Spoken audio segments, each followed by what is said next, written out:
We now come to questions to Prime Minister Jacob Collier. On, Mr. Speaker. Prime Minister. Thank you, Mr. Speaker. There's always been support across this House for the United Kingdom fulfilling our obligations to Afghans who served alongside British forces.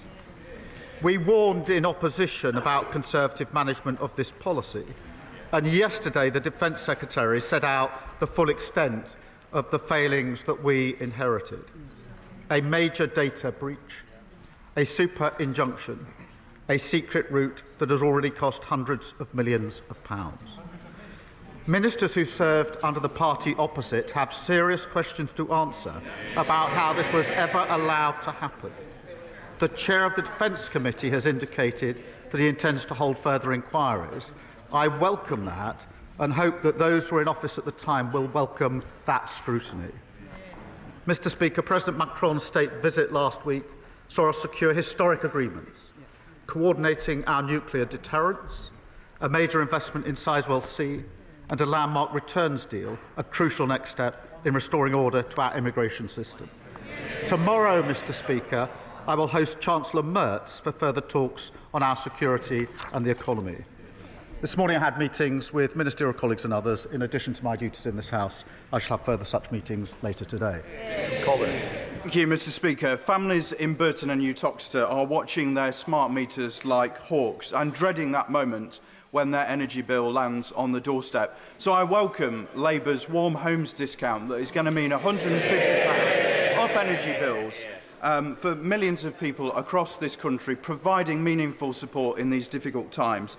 Can the Prime Minister set out how this is going to help support families in my constituency and around the country? Prime Minister. Well, I thank him for his question. I, of course, met his constituent Nicola in her kitchen, and she told me about how hard she's working to support her 3 children, but the past decade has let her down with false promises and public services array. Mr. Speaker, she told me about the difference the Warm Homes discount will make, £150 off energy bills, and she had a meter, if I recall, in her kitchen recording how much energy she was using. And it would make all the difference to her, is what she told me. And I promise Nicola, my honourable friend, there's much more to come. Leader of the Opposition, Kemi Badenoch. Thank you, Mr. Speaker. Yesterday, the head of the OBR warned the government that higher and higher levels of taxes are bad for growth. Does the Prime Minister agree? Prime Minister. Mr. Speaker, I'll tell you what's bad for growth. 14 years of a Tory government.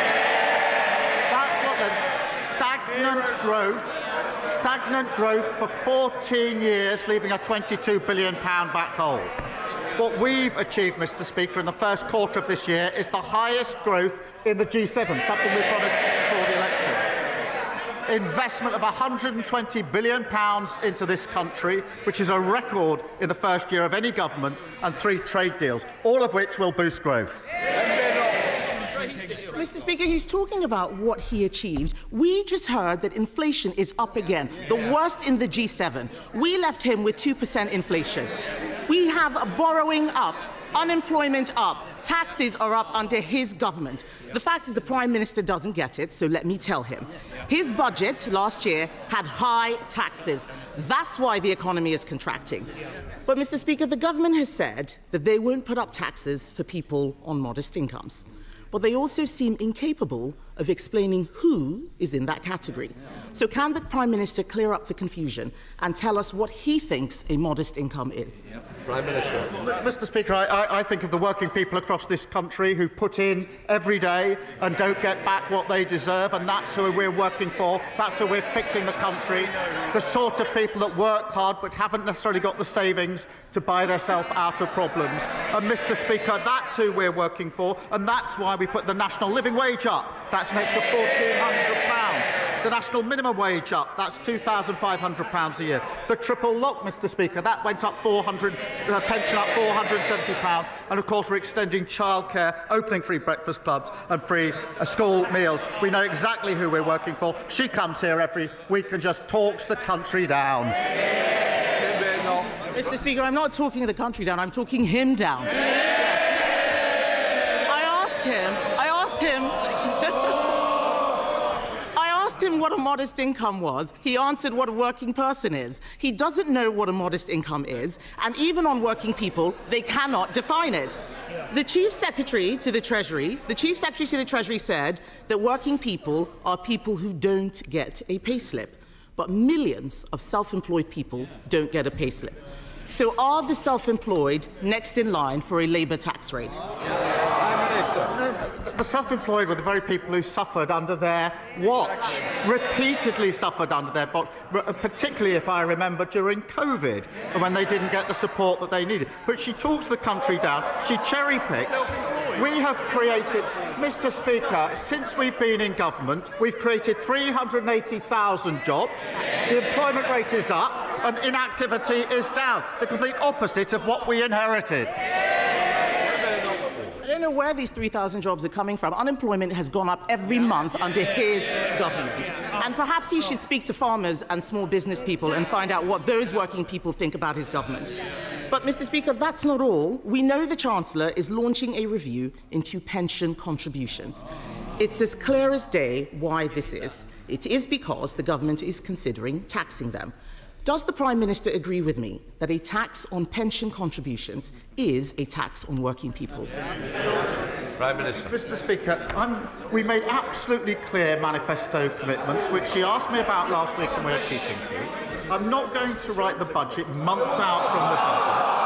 But, Mr. Speaker, I'm proud of the decisions that we took to invest in our NHS, to invest in our public services, all the decisions that they opposed. And it's no wonder that after a first year of a Labour government, business confidence is a 9-year high. That's longer than she's been in government. Mr. Speaker, 384,000. I'm not withdrawing, I'm going to repeat. Business confidence is at a 9-year high. Mr. Speaker, he says he's not going to write the budget, but his Chancellor is on the front of the Daily Mirror talking about what she's going to do on taxes. So why can't he do the same in the Chamber? Yes. But I asked him about pension contributions. The truth is he doesn't want to talk about pension contributions. It's all right for the Prime Minister. He has his own special law to stop his personal pension from being taxed. But let's be honest, Mr. Speaker, this is really about choices. My party knows that there is an alternative to tax rises. It's cutting spending, something that they are too scared or perhaps too weak to do.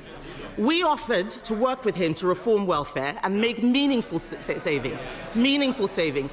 But his refusal sent a signal, and now the cost of borrowing is rising. The budget is in November, that is months away, and the markets may not wait. What will the Prime Minister be doing over the summer to get a grip on the cost of borrowing? Prime Minister. Mr. Speaker, they left the most incredible mess in the economy, and now they think that they can lecture others. I think just last week their chairman said that they've done the necessary apologising for the 14 years of failure. They've done the necessary. I didn't hear an apology for the lowest living standards in living history. I didn't hear an apology for the £22 billion black hole. I didn't hear an apology for the Liz Truss mini budget. So maybe she should like to stand up and make that apology now. Mr. Speaker, he's not doing... Yes. Mr. Speaker, he's not planning on doing anything this summer to fix the economy. The shadow of the last budget is hanging over the entire country. Just yesterday, only the Conservatives supported the two-child benefit cap, because only the Conservatives believe in living within our means. Not Labour, not the Liberal Democrats, not Reform. But it's the end of term, Mr. Speaker, so why don't we go through his end-of-term scorecard? The economy is contracting. Inflation, highest in the G7. Unemployment, up every month under this government. Spending, out of control. Borrowing costs, more expensive than Greece. And this is just the first year, Mr. Speaker. The Labour Party should be ashamed of what it is doing to the country.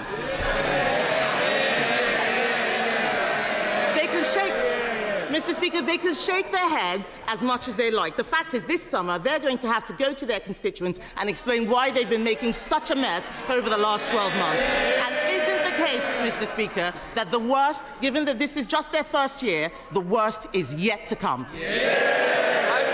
We're happy happily going to go to our constituents. We're going to tell them we promised 2 million extra NHS appointments and we delivered 4 million extra appointments. Mr. Speaker, I've got to upgrade that. It's now 4.5 million extra appointments. So we're going to tell our constituents that. Then we're going to tell them about the free school meals we're rolling about, the free breakfast clubs, the free childcare and school uniform costs. We'll tell them about that. And then when we've done that, we'll move on to affordable houses and tell them about the £39 billion we're investing.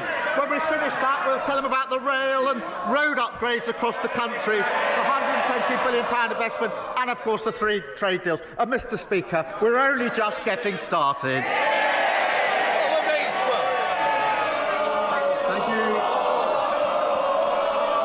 Thank you, Mr. Speaker. The Prime Minister will never know exactly how much it meant to victims of the Troubles in Northern Ireland from right across society when he came, looked them in their eyes and promised them that no murderer would be immune from prosecution. Can he tell us when the last time he spoke to the Taoiseach about the shared approach to this issue was, and can he recommit today to those victims to ensure that no murderer will be seen as above the law? Prime Minister. Mr. Speaker, this is a really important issue. Can I begin by saying I have a profound respect and debt to our veterans who served. This is a complicated issue, and we've got to get this right. Veterans are at risk because of the false promises of the last government. Let's be clear. They made a false promise of immunity that does not exist. It was unlawful, it was struck down, and it was undeliverable. Their failed Legacy Act leaves veterans exposed with no settled process. We will create a secure, transparent system that protects veterans from unjustified persecution and gives victims, families and survivors the confidence that they need in the process. Sir Ed David, Leader of the Liberal Democrats. Thank you, Mr. Speaker. Can I associate myself with the Prime Minister's words about the shocking Afghan data breach under the previous government kept secret for 3 years? And he will have our support if he decides to pursue a public inquiry. Mr. Speaker, I know the Prime Minister will agree that the shocking rise of anti-Semitism we have seen since Hamas's October the 7th terror attacks has no place in our society. British Jews should not have to live in fear of hatred, racism and abuse on our streets or online. A new report from the Board of Deputies Commission on Anti-Semitism, chaired by Lord Mann and Dame Penny Mordaunt, has set out 10 recommendations to tackle this appalling scourge.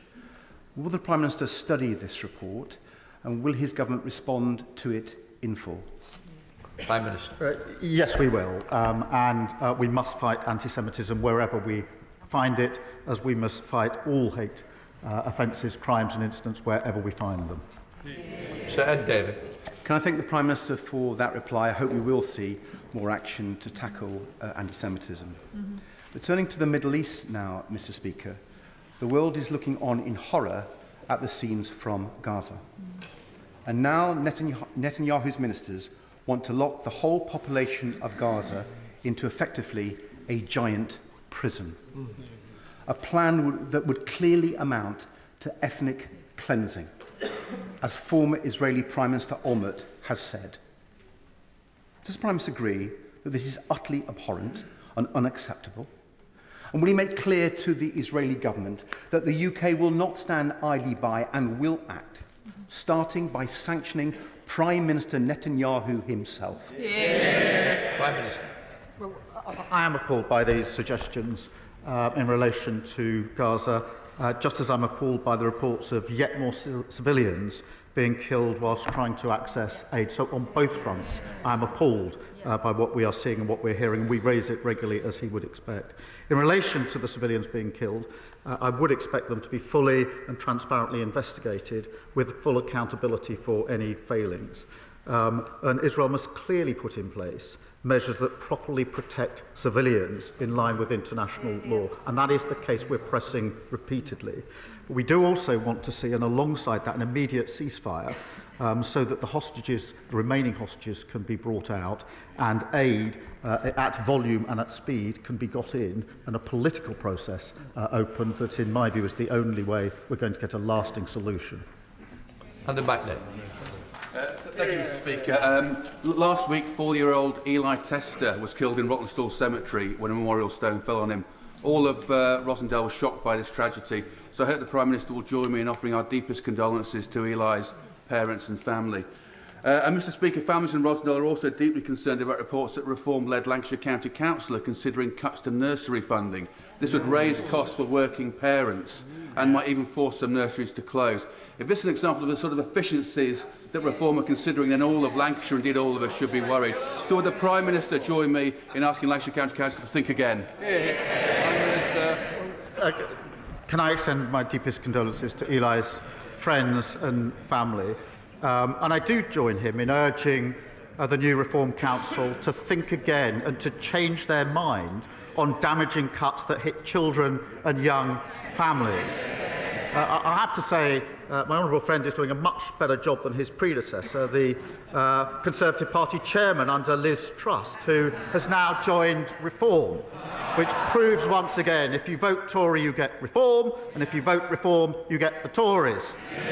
Whilst both of them are cutting services at home, we support families with free school meals, free breakfast clubs, and extending free childcare. Sir Desmond Sway. Jack Straw told us that the 98 Act places on us no expectation that we will remedy a declaration of incompatibility issued by a court. So the Prime Minister is wrong to say that the Legacy Act is struck down. But his own proposals, which open the door to compensation to Gerry Adams and place in jeopardy our own servicemen, present enormous difficulty to those of us who have served, increasingly on his own benches. Will he consider that? Prime Minister. Mr. Speaker, the failed Legacy Act was struck down by the courts in Northern Ireland, and that leaves veterans exposed. What we're doing is creating a secure, transparent system that protects veterans from unjustified persecution, but also gives victims, families and survivors the confidence that they need in the process. All war.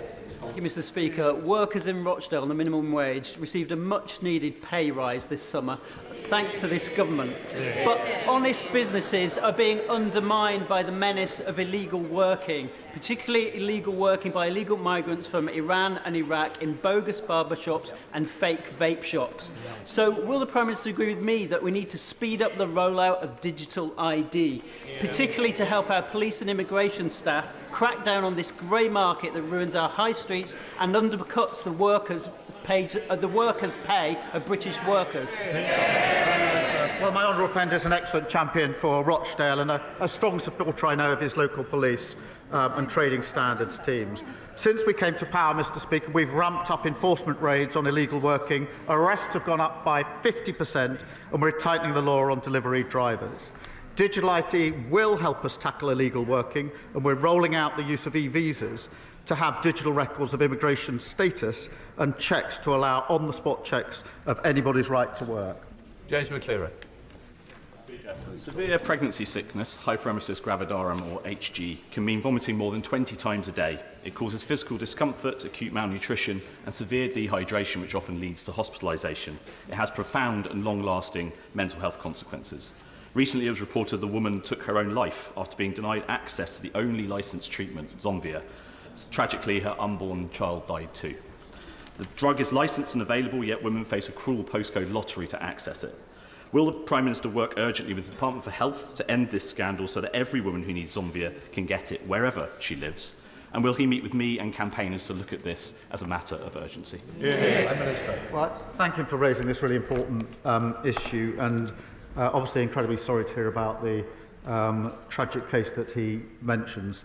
As he will know, the availability of this drug is regulated across the NHS by NICE, who make decisions on which treatments provide the best care for patients whilst maintaining value for money with the taxpayer. But I will make sure that he gets a meeting with the relevant minister to see what more can be done to get this treatment to patients who need it.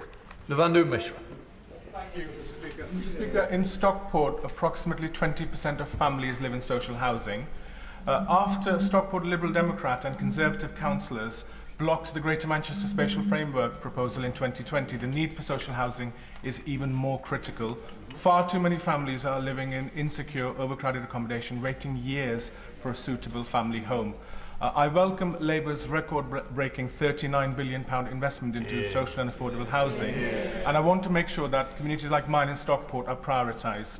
So can I ask the Prime Minister to confirm that these homes will be built, they will be affordable, and will he look again at suspending the right to buy? Prime Minister. Mr. Speaker, we are delivering the biggest boost to social and affordable housing in a generation, and proud to do so. Our £39 billion investment will deliver around 300,000 sociable and affordable homes, with at least 60% of homes delivered for social rent. Mr. Speaker, whilst we don't intend to remove the right to buy, which helps social tenants get on the property ladder, we're reforming the scheme to protect social housing stock and encourage councils to deliver more new homes. Sir Julian Smith. Mr. Speaker, a much better understanding of the particular needs of autistic and neurodiverse children is vital to expand capacity in mainstream education for SEND pupils. Can I urge him, as he looks at this bill over the summer, the SEND bill, to introduce mandatory training for all teachers and all staff on autism and neurodiversity? Well, Prime Minister. Can I thank him for that contribution, because parents and children have been failed far too often. We are committing an additional £1 billion into SEND, but there must be meaningful reform alongside it, and new teachers must have the appropriate training. So we're committed to reviewing, to working with parents and teachers, and we'll take away his suggestion. And I invite him and others across the House to work with us on this important reform, because I think this issue has been raised more than any other with me at Prime Minister's question. It's clearly a broken system. It needs reform, and if we can work together across the House to get it right, I think that is the least we owe to parents and children across the country. Thank you. Blocker. Thank you, Mr. Speaker. Can I commend the Prime Minister for his work in tackling arbitrary detention of British citizens abroad and warmly welcome the creation of a special envoy. The Prime Minister will know of the anguish of the families of Jimmy Lai, Ryan Cornelius, Abdel Fattah, Jagtar Singh Johal and others. So can he tell us when he anticipates the appointment of the envoy, and will they have real powers like their counterparts in Canada and the United States to help bring our people home? Prime Minister. Well, can I start by thanking him for his work on the APBG, championing the plight of British nationals facing the most difficult circumstances overseas. We do routinely raise these cases with international counterparts, as he would expect, and we're deeply committed to getting them home and united with their loved ones. As part of strengthening support for British nationals overseas, we are working at pace to get the envoy role set up, and I'll make sure that he's kept updated in relation to that. Blake Stevens. Thank you, Mr. Speaker.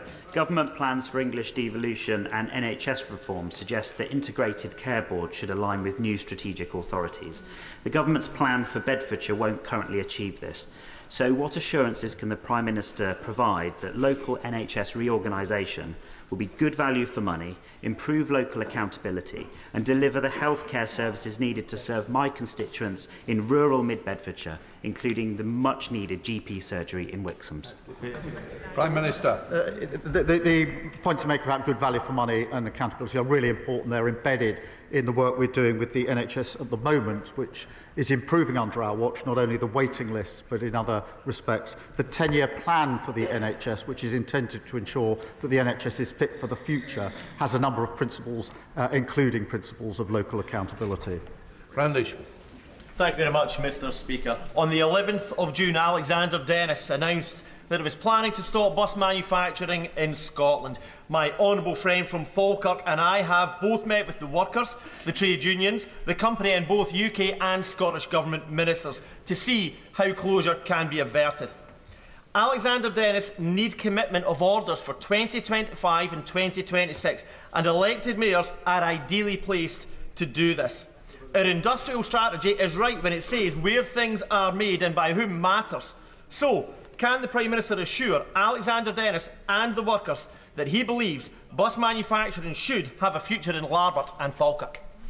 Prime Minister. I'm grateful to him for raising this, and I'm deeply concerned. It is a deeply concerning time for the workers and their families in Falkirk. I do agree, and we are working with mayors and local leaders to develop a pipeline of future orders for zero-emissions buses, and that's an important aspect here. And the Minister of Local Transport is hosting an urgent meeting of the bus manufacturing expert panel. Mr. Speaker, while Labour mayors in England are ordering Scottish buses, the SNP are ordering buses from China. Just like they ordered ships from Turkey and Poland, not Scottish shipyards. The SNP should be backing Scottish workers. Graham Stewart. Thank you, Mr. Speaker. Could I begin by warmly congratulating the Prime Minister on his first year in office, acknowledge that the Labour Manifesto was beautifully written, deeply moving, and like that other great blockbuster of hope and redemption, The Salt Path, a total pack of lies. With joblessness, inflation and debt ballooning, his personal ratings collapsing, and his backbenchers on a work to rule, could the Prime Minister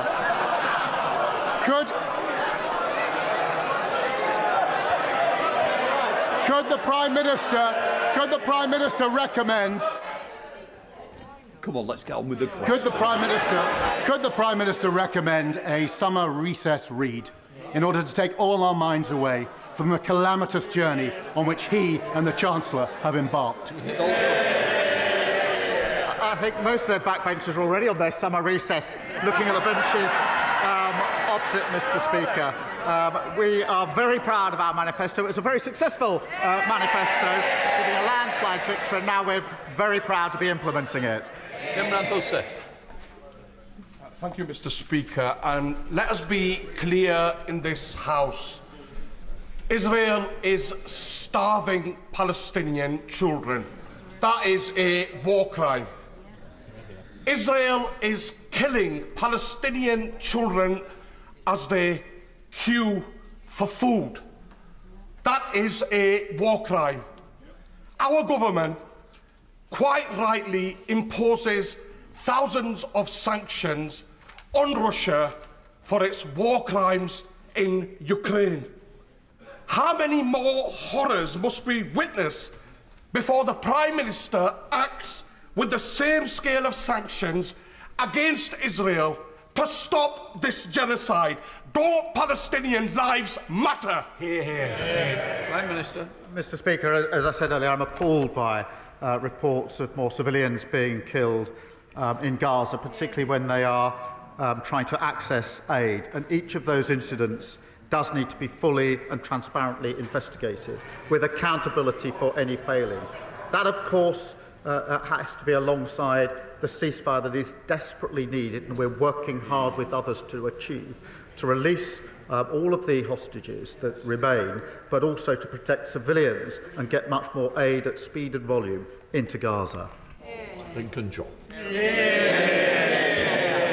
Thank you, Mr. Speaker, and I can see why you call these sessions Prime Minister's questions and not Prime Minister's answers.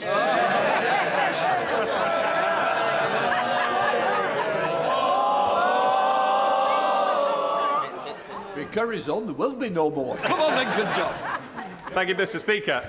Following the magnificent success of the England cricket team earlier on this week, and the triumphal return of Mr. Jofra Archer, would the Prime Minister agree that what he needs to get from his ministers over the next 12 months is more pace and less spin? Prime Minister. My ministers have delivered on the NHS, on the economy, on rail, etc. He needs a break. Thank you, Mr. Speaker. Successive Successive Conservative governments failed to invest in the North East transport infrastructure, whilst the Labour government is already changing that with the £1.8 billion recently secured for the region. Upgrading Moor Farm and Seaton Burn roundabouts can build on that, unlocking growth, and it's supported by local people and businesses. Does the Prime Minister share my disappointment that rather than support my campaign for upgrades, the Conservative leadership in Northumberland County Council are actively undermining my lobbying efforts to deliver this game changer for the North East?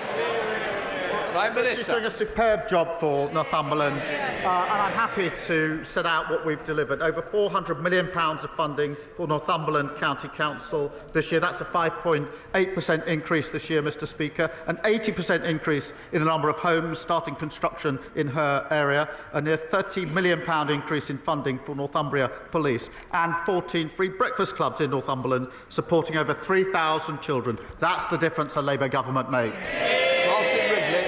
Thank you, Mr. Speaker. During my meetings with guests on the Homes for Ukraine scheme in my Newton Abbot constituency, they are telling me that they are worried about their visas running out, even with the 18-month extension. They see reports of Ukrainians being refused asylum in the UK since it's said to be safe to return to Ukraine, even while Putin's missiles explode in Ukraine cities in record numbers. Some of their children are working through 2- or 3-year education courses and are frightened of having to leave. Will the Prime Minister meet with them and myself to hear their plight and offer them some hope in this uncertain and dangerous world? Prime Minister.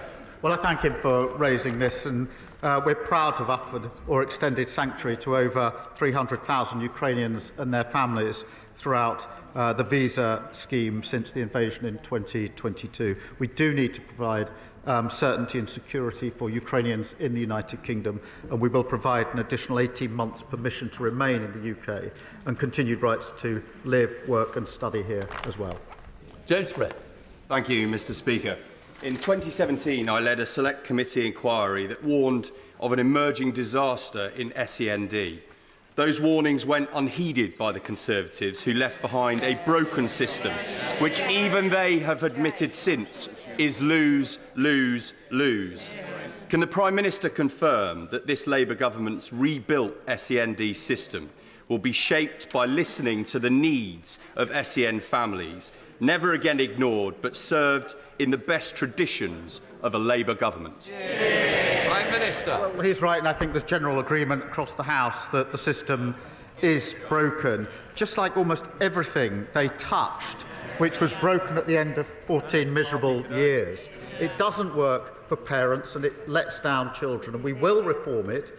We're already investing an additional £1 billion, but we do need a system that truly supports every child. We're developing proposals, and I want to work across the House in order to get the right outcome. Final question, Pepe. Thank you, Mr. Speaker. Yet again, we're suffering record-breaking heat waves and drought, which are worrying people in my constituency of South Cambridgeshire, which are both the fastest-growing and the most water-stressed area in the country. The proposed Fens Reservoir is important, but will only provide water for the already ambitious house-building plans, not the thousands of new homes that the government proposes. Does the Prime Minister agree with me that the water crisis in Greater Cambridge is a deal-breaker for the government's growth plans, and will he help me urgently convene a ministerial roundtable with the Cambridge Water Scarcity Group?